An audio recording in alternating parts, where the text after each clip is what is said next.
नमस्कार। बुलडोजर न्याय अस्वीकार्य। लोगों की आवाज संपत्ति नष्ट करने की धमकी से नहीं दबा सकते। सुप्रीम कोर्ट के तेवर सख्त। कहा, कानून के शासन और किसी भी सभ्य व्यवस्था में ऐसा न्याय मंजूर नहीं। इसमें संपत्ति के अधिकार की संवैधानिक मान्यता होगी खत्म। सुप्रीम कोर्ट ने कहा कि घर गिराने की धमकी देकर नागरिकों की आवाज दबाई नहीं जा सकती। बुलडोजर के जरिए न्याय की प्रवृत्ति को किसी भी सभ्य व्यवस्था या कानून के शासन में कतई स्वीकार्य नहीं किया जा सकता। शीर्ष अदालत ने कहा, अगर इसकी अनुमति दी जाती है तो अनुच्छेद 301 के तहत मिले संपत्ति के अधिकार की संवैधानिक मान्यता खत्म हो जाएगी।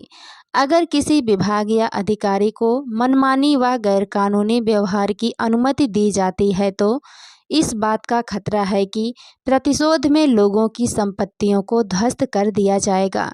मुख्य न्यायाधीश justice DY Chandrachud, justice JB Pardiwala और जस्टिस मनोज मिश्र की पीठ ने यह निर्णय दिया। पीठ की तरफ से फैसला लिखते हुए CJI चंद्रचूड़ ने कहा, विधि के शासन में बुलडोजर पूरी तरह न्याय अस्वीकार्य है। यह मामला उत्तर प्रदेश के महाराजगंज में एक पत्रकार के घर को अवैध रूप से ध्वस्त करने से जुड़ा है। इस मामले में निर्णय विगत बुधवार को सुनाया गया था, लेकिन शनिवार को विस्तृत फैसला अपलोड किया गया। शीर्ष कोर्ट ने पाया कि घर को उचित प्रक्रिया का पालन किए बिना ध्वस्त किया गया था, जिसके बाद राज्य को याचिकाकर्ता को 25 लाख रुपए का अंतरिम मुआवजा देने का निर्देश दिया गया। साथ ही जिम्मेदार अफसरों के खिलाफ अनुशासनात्मक जांच शुरू करने के निर्देश दिए गए थे। पीठ ने कहा, न्यायसंगत तरीके से भी भूमि अधिग्रहण हो सकता है। रजिस्ट्रार को पीठ ने आदेश दिया कि सभी राज्यों व केंद्र शासित प्रदेशों के मुख्य सचिवों को आदेश की प्रति भेजें ताकि सड़क चौड़ीकरण पर दिशा निर्देशों का पालन सुनिश्चित हो सके। अफसरों पर अनुशासनात्मक कार्रवाई हो, सजा भी मिले। सार्वजनिक जवाबदेही आदर्श होनी चाहिए। पीठ ने कहा, सरकार के अधिकारी जो इस तरह की गैरकानूनी कार्रवाई करते हैं या उसे मंजूरी देते हैं, उनके खिलाफ अनुशासनात्मक कार्रवाई की जानी चाहिए। कानून का उल्लंघन करने पर उन्हें आपराधिक दंड मिलना चाहिए।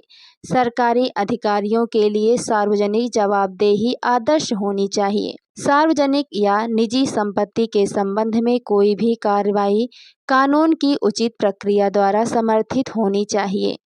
पीठ ने कहा, राज्य को पहले सर्वे कराना चाहिए कि रिकॉर्ड के मुताबिक अतिक्रमण है या नहीं। यदि अतिक्रमण मिलता है तो अतिक्रमी को लिखित नोटिस दिया जाए।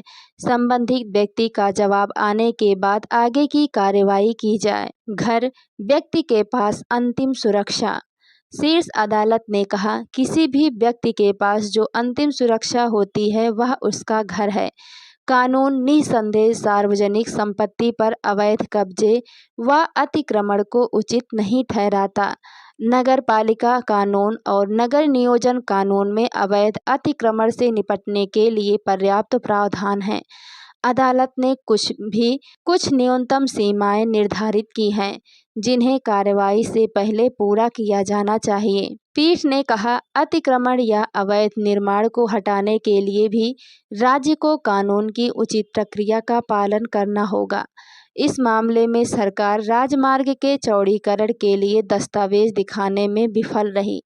संबंधित विभाग भी ऐसा कोई साक्ष्य पेश करने में विफल रहा, जिससे यह साबित हो कि याचिकाकर्ता के घर के मामले में अतिक्रमण को चिन्हित करने के लिए कोई जांच या सीमांकन किया गया था। ऐसे ही डेली के अपडेट पाने के लिए, ऐसे ही और जानकारी पाने के लिए अपने YouTube चैनल को सब्सक्राइब करना ना भूलें। स्वस्थ रहें, सतर्क रहें, जागरूक रहें।